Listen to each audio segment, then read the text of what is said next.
नमस्कार, मैं हूं रविकांत। स्वागत है आप सबका। जैसे जैसे चुनाव आगे बढ़ रहा है, जो राजनीतिक भविष्य है इस देश का वो स्पष्ट होता जा रहा है।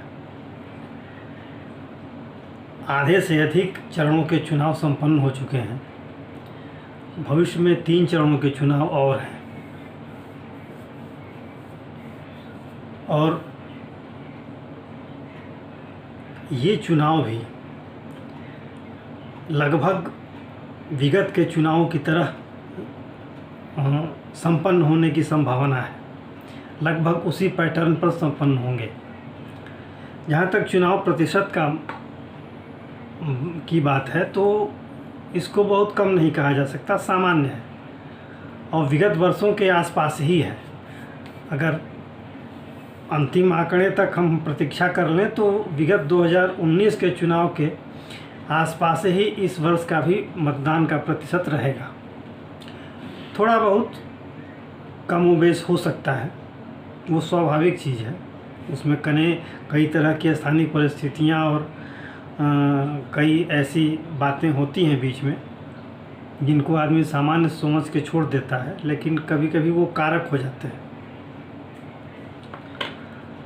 लेकिन ये जैसा कहा जा रहा है, मैंने पिछले वीडियो में बताया भी था कि देश की राजनीतिक दिशा एक नए समृद्ध भारत की तरफ बढ़ रही है और जो चुनावों के बाद जो राजनीतिक परिदृश्य होगा इस देश का, वो अब लगभग धीरे धीरे स्पष्ट होता जा रहा है। लोगों को लगेगा कि आखिर ऐसा क्या बदलाव हो रहा है। तो जिस तरीके से राजनीतिक व्यक्तियों का जो विश्लेषण हो रहा है, जो टिप्पणियां आ रही हैं, जो हाव भाव है, जो व्यवहार है राजनेताओं का, राजनीतिक पार्टियों का, और जो सोच, जो शारीरिक मनोदशा, बौद्धिक मनोदशा जो सामने आ रही है चुनाव के प्रत्येक चरण के बाद, अगर उनका विश्लेषण करें तो ये लगता है कि चुनाव बीतने के बाद अगले 6 से 8 महीने के अंदर जो राजनीतिक धारा है उसमें बहुत बड़ा बदलाव आएगा। क्योंकि इस चुनाव ने अनेक लोगों को सबक देना शुरू कर दिया है। जो पार्टियां हाशिए पर हैं, संभवतः वो 4 जून के बाद हाशिए से बाहर जाएं, लेकिन राजनीति के क्षेत्र में स्वयं को स्थापित करने के लिए कुछ तो करना पड़ेगा। शांत बैठने से तो काम चलेगा नहीं। जिनको राजनीतिक चिंता है, भविष्य की चिंता है, जो राजनेता चाहते हैं कि हमारी पार्टी बनी रहे, चाहे हमारा राजनीतिक वजूद भी बना रहे, तो उन्हें कुछ ऐसे कदम तो उठाने होंगे। तो जो राजनीति की धुरी बनेगी वो लगभग 2 ध्रुवों में विभक्त होती दिखाई दे रही है। क्योंकि एक तरफ भाजपा का गठबंधन है, एनडीए, जो प्रचंड जन समर्थन के साथ आगे बढ़ रहा है, और दूसरी तरफ इंडी गठबंधन है जो दिनों दिन बिखर रहा है, जिसकी एकता तो लगभग क्षीण होने के करीब है, शून्य के आसपास चल रही है, क्योंकि कोई राजनीतिक मतैक्यता नहीं रह गई है। ऐसे में ये कहना कि इंडी गठबंधन कोई गठबंधन है, तो मैं समझता हूँ कि ये कोरा एक काल्पनिक गठबंधन बन के रह गया है। इसका कोई वास्तविक वजूद नहीं दिख रहा है। तो ये स्पष्ट संकेत देता है कि जो विपक्ष का इंडी गठबंधन है, या इसके अलावे जो विपक्षी राजनीतिक पार्टियां हैं क्षेत्रीय स्तर पे, वो अब धीरे धीरे एक अलग ध्रुव की तरफ आगे बढ़ रही हैं। और जैसे एनडीए का एक गठबंधन है, इसके पैरेलल, इसके समानांतर, इसके समकक्ष खुद को मजबूत करने की कोशिश करेंगी, क्योंकि लड़ाई अस्तित्व की है। जब अस्तित्व ही नहीं रहेगा तो राजनीति करने का क्या मतलब है? जब राजनीतिक वजूद ही खत्म हो जाएगा तो राजनीतिक पार्टी का क्या मतलब है? उसके लिए खुद को बचाना होगा, और अगर बचाना होगा तो उसके नए पैंतरे सोचने होंगे,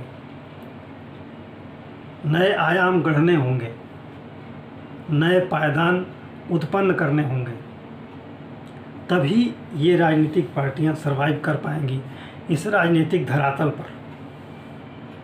क्योंकि अब राजनीति छल और फरेब से काफ़ी आगे बढ़ चुकी है। झूठ और मिथ्या, वर्ग भेद, समाज भेद, धार्मिक भेद पर नहीं चलने वाला।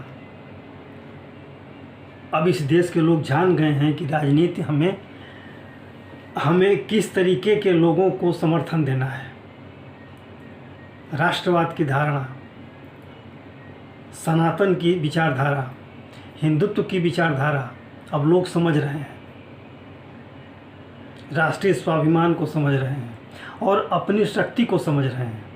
क्योंकि 2014 के बाद जिस तरीके से एक शक्तिशाली भारत का उदय हुआ है, जनता ने उसे महसूस भी किया है और आंखों से देखा भी है। तो ये बात कभी जनता के मानस पटल से विस्मृत नहीं हो सकती। तो इसके अनुसार, जनता की सोच के अनुसार, जनता के स्वाभिमान के अनुसार विपक्ष को के सामने बहुत बड़ी चुनौती है और उसे अपने आप को खड़ा करना पड़ेगा। उसके लिए क्या है तरीका? उसके लिए जो स्पष्ट तौर पे तो नहीं कहेंगे, लेकिन एक जो उम्मीदें बन रही हैं, उन उम्मीदों के अनुसार एनडीए यानी भाजपा नीत एनडीए के समानांतर समकक्ष विपक्ष का एक गठबंधन, सभी क्षेत्रीय पार्टियों का मिला जुला एक गठबंधन होगा, जिसके दो भाग होंगे ऐसा लग रहा है। जो विचारधारा, जो टिप्पणियां राजनेताओं की तरफ से या जो चुनाव प्रचार के दृष्टिकोण से देखने में आ रहा है, जिस तरीके का आयाम दिख रहा है, परिदृश्य जिस तरीके से राजनीतिक दिख रहा है, उसको अगर देखा जाए तो विपक्ष में एक ध्रुव तो रहेगा, लेकिन उसके दो भाग होंगे ऐसा लग रहा है। मैं ये नहीं कहता कि ऐसा ही होगा, लेकिन ऐसा महसूस हो रहा है कि अब विपक्ष में एक बड़ा गुट बनेगा, ज़रूर बनेगा। जो लोग हाशिए पर हैं वो लोग बनाएंगे, क्योंकि उन्हें अपना अस्तित्व बचाना है। तो उस बड़े गुट में दो छोटे गुट होंगे, माने वो दो छोटे गुटों को मिलकर एक बड़ा गुट बनेगा, ऐसा लग रहा है। एक गुट में समूची पार्टियां होंगी जो क्षेत्रीय पार्टियां हैं, संभवतः ऐसा हो सकता है, और एक गुट में वो कांग्रेस होगी, वो वामपंथ के लोग होंगे जो फिलहाल